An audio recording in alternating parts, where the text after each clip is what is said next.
রাধে রাধে বন্ধুরা, কেমন আছো তোমরা সবাই? আশা করি সবাই খুব ভালো আছো। আমরাও কিন্তু ভগবানের কৃপায় ভালোই আছি। সকালে উঠে কিন্তু আমার স্নান হয়ে গেছে, আশিবাসী কাজও কিন্তু আমি সব করে নিয়েছি।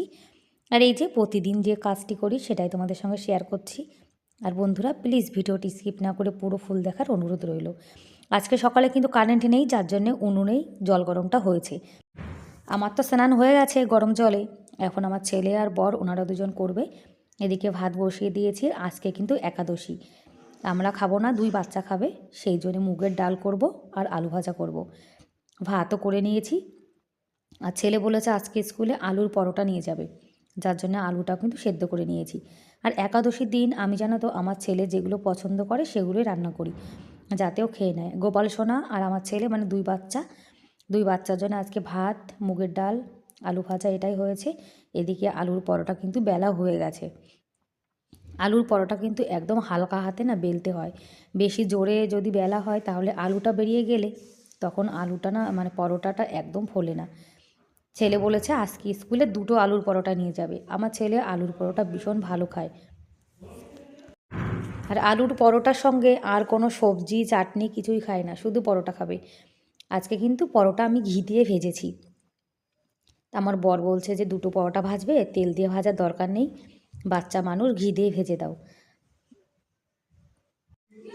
আজকে একাদশী, আমি আর আমার বর কিন্তু কিছুই খাবো না, আমরা একাদশী করব।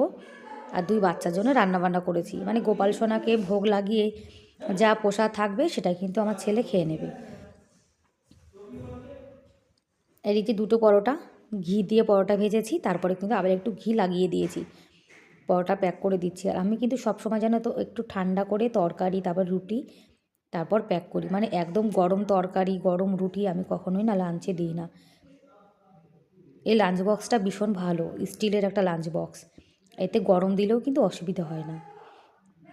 লাঞ্চ রেডি হয়ে গেছে। লাঞ্চটা যদি রেডি হয়ে যায় আর গোপাল সোনার সেবাটা হয়ে যায় তাহলে কিন্তু সকালবেলাটা জানো তো একদম ফ্রি হয়ে যায়। মানে এই 2টো বাচ্চাকে আমি যদি সেবাটা দিয়ে দিতে পারি তাহলে আমি একদম টেনশন ফ্রি হয়ে ধীরে সুস্থে কাজ করতে পারি। আমার সোনা কিন্তু এখন ভাত খাচ্ছে। রান্নাবান্না তো হয়ে গেছে, এখন কিচেন কাউন্টারটা পরিষ্কার করে নিচ্ছি। রুটি বানানোর পরে আটার গুঁড়ো টুড়ো অনেক পড়ে থাকে, যার জন্য গ্যাস ওভেন, তারপরে এই যে রান্নাঘরটা ভীষণ ময়লা হয়ে যায়। একটা ভেজা কাপড় দিয়ে পরিষ্কার না করলে না একদম ভালো লাগে না।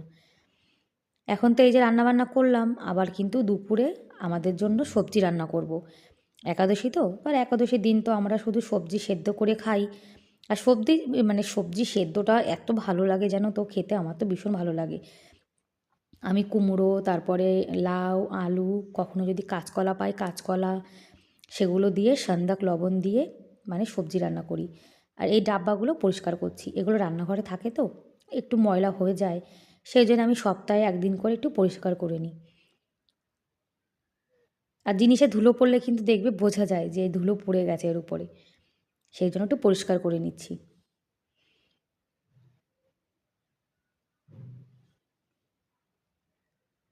আর সংসারের কাজবাজ করলে সংসারটা যেমন সুন্দর গোছানো পরিপাটি থাকে, আর নিজের সময়টাও কিন্তু পার হয়ে যায়। তুলসী গাছে দেখেছো একটা ওড়না দিয়ে ঢেকে দেওয়া হয়েছে, ঠান্ডা পড়েছে তো ভীষণ, যার জন্য। এদিকে আমার সোনা কিন্তু রেডি হয়ে গেছে। আর আমার গোপাল সোনা ঘুম থেকে উঠে কম্বলের মধ্যে বসে রয়েছে। এখন আমার গোপাল সোনাকে স্নান করানো হবে।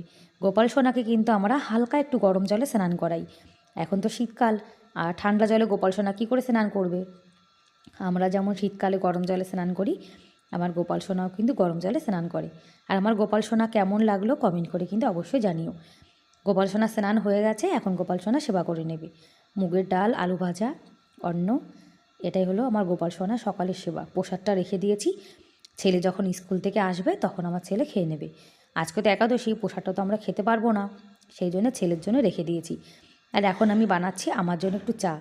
আমি জানি যে একাদশীর দিন চা খেতে নেই, কিন্তু তবুও কী জানো তো একটু চা না খেলে না ভালো লাগে না। সকালে যদি একটুখানি চা খাই তাহলে মনে হয় যেন খিদেটা একটু মরে গেছে। চা খেলে মানে খিদেটা অতটা মনে হয় না, তাই লাল চা বানাচ্ছি। একাদশীর দিন কিন্তু দুধ চা খাই না, খালি পেটে দুধ চা খেলে জানো তো অ্যাসিডিটি হয়ে যায়। আর একটা ছোট্ট আদার টুকরো পড়েছে, কারণ আমি ছাঁকনি দিয়ে না ছেঁকিনি, ছাঁকনি দিয়ে না ছেঁকেই কিন্তু নিয়েছি। ভাবছি 1 কাপ চার জন্য আবার ছাঁকনিটা এঁটো করব।